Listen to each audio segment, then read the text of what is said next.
Episode sebelumnya memperlihatkan saat Aimi melabrak Max dengan kasar. Untungnya, Deb langsung datang dan menolong Max, tapi Max berkata bahwa dia bisa mengatasinya. Ya iyalah, secara Max itu kan tangguh banget, dibully satu sekolah aja dia bisa bertahan, apalagi cuma dilabrak gadis centil macam Aimi. Aimi lanjut memaki-maki Max, termasuk Michiko, Nai, dan juga Mix yang kena imbas dari makiannya. Deb menyuruh Aimi untuk minta maaf pada Max yang ditolaknya dengan mentah. Bahkan, Aimi berkata dia sudah setia pada Deb sejak malam itu. Deb yang kebingungan nampak bertanya, apa maksudnya malam itu? Dan Deb juga bertanya, siapa namamu? Kemudian Aimi menjawab bahwa malam itu saat Deb mabuk setelah putus dari Kim, dia ada di sampingnya dan bahkan mereka hampir berciuman. Dan Aimi sangat kecewa karena Deb bahkan tidak mengingat namanya sama sekali. Kemudian dia pergi dengan menangis. El memberitahu Deb bahwa nama gadis itu adalah Aimi sambil mengejar Aimi yang pergi. Jujur aja, aku puas banget dengan scene ini. Meskipun Aimi nampak menyedihkan, ya setidaknya dia mendapatkan ganjaran atas sikap kasarnya selama ini. Saat di kelas, guru bertanya, apakah benci bisa berubah menjadi cinta? BTW pertanyaan gurunya sedikit aneh ya, nggak ada hubungannya dengan pelajaran. Namun, pertanyaan itu dijawab oleh Deb bahwa benar, benci bisa berubah menjadi cinta karena saat sebuah pasangan dimulai sebagai musuh, kita akan tahu bahwa hubungan mereka melampaui kedangkalan nilai nominal.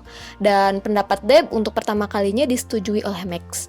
Ini pertama kalinya juga mereka tidak berdebat di kelas yang disambut sorakan oleh teman-teman semuanya. Kemudian saat di perpustakaan, Deb yang sedang curi-curi pandang ditanya oleh temannya, apa yang kamu lihat? Namun, Deb menyangkalnya dan mengatakan bahwa dia tengah belajar, padahal yang sebenarnya terjadi, dia tengah melihat Max yang tengah memilih buku. Namun teman-temannya juga sudah tahu, dan menyuruhnya untuk segera mendekati Max karena mereka memiliki peluang untuk dekat. Dan menggoda Deb untuk membantu Max yang pada saat itu tengah kesulitan mengambil buku di rak paling atas. Dan tentu saja, Deb datang dan membantu Max. Seperti biasa, adegan paling klise di sebuah drama romance. Namun anehnya, kita tidak pernah bosan dengan adegan seperti ini. Scene berpindah saat pelajaran olahraga, di mana semua siswa berpasangan untuk membantu push up. Yang secara kebetulan, Max dipasangkan dengan Deb, Michiko dengan Top, dan Nei dengan Lee. Sebuah kebetulan yang menguntungkan sekali ya. Dan terjadilah adegan romantis antara Max dan Deb yang membuat semua temannya berpisik dan bersorak. Buat kalian yang penasaran dengan adegan ini, mungkin bisa nonton langsung aja ya filmnya. Lalu guru datang dan mengatakan bahwa Deb dan Max dipanggil oleh kepala sekolah. Max dan Deb yang sudah overthinking langsung memohon kepada kepala sekolah bahwa mereka tidak melakukan apapun, termasuk adegan bullying lagi di sekolah.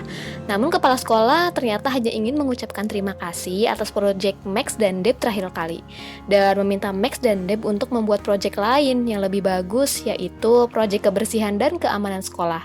Dan Max dan Deb tidak ada alasan untuk menolak proyek ini. Dengan kata lain, mereka menyetujuinya. Scene berpindah saat Deb membuat video diary untuk kakaknya yang koma di rumah sakit. Deb menceritakan bahwa banyak yang berubah dengan dirinya akhir-akhir ini. Deb yang awalnya selalu sedih dan sengsara, kini mulai merasakan bahagia. Dan semuanya karena Max. Lalu Deb bertanya sendiri pada dirinya, apakah dia menyukai Max? Dan Deb hanya menjawabnya dengan sebuah senyuman. Selanjutnya, Deb dan Max saling berkirim pesan, yang dimana keduanya berkirim pesan sambil tersenyum bahagia. Wah, di scene ini sepertinya mereka berdua udah mulai saling jatuh cinta ya, cuman masih malu-malu buat tunjukin dan mengakuinya. Oh iya, ternyata Deb juga mencatat semua kebiasaan dan kesukaan Max selama ini. Dari mulai Max yang jago main biliar, Max yang suka ayam goreng, dan masih banyak lagi. Atau jangan-jangan sebenarnya Deb itu udah suka Max dari lama kali ya. Setelah itu, Max nampak bercerita dengan foto ibunya dan berkata bahwa dia dan Deb hanya berteman. Dia tidak mau mengulang kesalahan yang sama dengan mantannya dulu, yaitu RG. Di saat dia sudah suka, malah ditinggalkan tanpa kabar. Besoknya, Max dan teman-temannya tengah mengerjakan proyek bersama-sama. Namun, ada juga yang tengah melakukan pendekatan. Ya, siapa lagi kalau bukan Nai dengan Lee dan Michiko dengan Tom. Namun, pada saat itu, Deb terlambat dan langsung meminta maaf pada Max dan mengejar-ngejarnya untuk membantu, meski selalu dibalas Max dengan ketus. Oh iya, sekarang Sai, gadis yang dulu sempat dibully Deb juga kini bergabung bersama mereka. Jadi intinya, mereka ini kini bersama-sama membuat grup untuk proyek terbaru dari kepala sekolah untuk membantu Max dan Deb.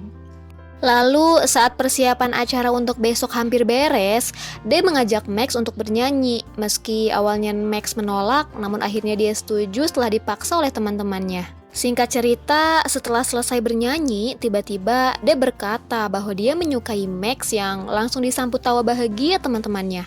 Max bertanya dengan serius, apa maksudnya dengan berkata menyukai Max? Namun Deb malah menjawabnya sambil tertawa bahwa dia hanya bercanda dan mengatakan bahwa Max begitu mudah ditipu karena sekarang mereka berteman, jadi sesekali mereka boleh bercanda dan semuanya menyetujui itu. Max yang mendengarnya menjawab bahwa dia tidak mengerti dengan selera humornya Deb dan langsung pergi begitu saja. Selanjutnya, Max kembali curhat kepada seseorang yang dia panggil Babu. Max mengatakan bahwa dia kesal dengan Deb yang bertindak seolah-olah menyukainya, namun ternyata hanya sebuah lelucon saja. Max benar-benar marah karena dia takut hal yang sama terjadi seperti saat dia bersama RG. Sementara itu, besoknya teman-teman Max mulai merasa ketakutan karena Max dan Deb kembali bermusuhan. Mereka takut tidak bisa kembali dekat dengan teman-temannya Deb yang notabene adalah gebetan mereka. Begitupun sebaliknya. Jadi, mereka berusaha mendekatkan kembali Max dan Deb. Akhirnya, salah satu teman Deb bernama Lorde membuat sebuah vlog tentang kubu Max dan kubu Deb. Dan mereka malah berdebat tentang awal mula pertemuan Max dan Deb. Kubu Deb mengatakan bahwa saat itu mobil Deb melaju dengan santai. Namun mobil tiba-tiba berhenti dan Max muncul sambil marah-marah ngajak berantem. Namun kubu Max menyangkalnya bahwa menurut yang diceritakan Max, pada saat itu mobil Deb melaju dengan kencang dan menabrak kendaraan yang ditumpangi oleh Max. Dan sayangnya mobil Deb tidak berhenti sama sekali. Jadi Max mengejarnya dan meminta pertolongan dan minta pertanggungjawaban tentu saja. Namun, kubu Deb kembali mengelak bahwa yang sebenarnya terjadi adalah Max mengejar Deb karena melihat Deb begitu seksi dan tampan dan tidak mau membiarkan Deb pergi begitu saja. Namun akhirnya mereka malah semakin ngaco dan menyambungkannya dengan serial anime Jepang dan film-film romantis lain dengan imajinasi mereka sendiri. Kemudian, scene berpindah saat mereka semua tengah rapat di lapangan basket. Deb masih berusaha untuk mendekati Max, meski Max selalu menghindar. Akhirnya, pertengkaran-pertengkaran kecil antara Max dan Deb pun kembali terjadi. Apalagi saat Deb mengucapkan kata bahwa dia dan Max berteman, Max langsung merasa jengah mendengarnya. Dan Max juga berpikir bahwa pertemanan antara Max dan Deb juga pasti hanya lelucon saja dan bercanda di mata Deb. Tentu saja itu tidak benar dan Deb langsung marah pada Max dan mengatakan jika memang Max tidak percaya tentang pertemanan mereka, maka mereka tidak usah berteman saja. Teman-teman Max dan Deb yang mendengarnya tentu saja sedih karena mereka tahu jika hal itu terjadi, maka mereka akan kembali menjadi jauh dan situasi seperti dulu akan kembali terjadi sekarang.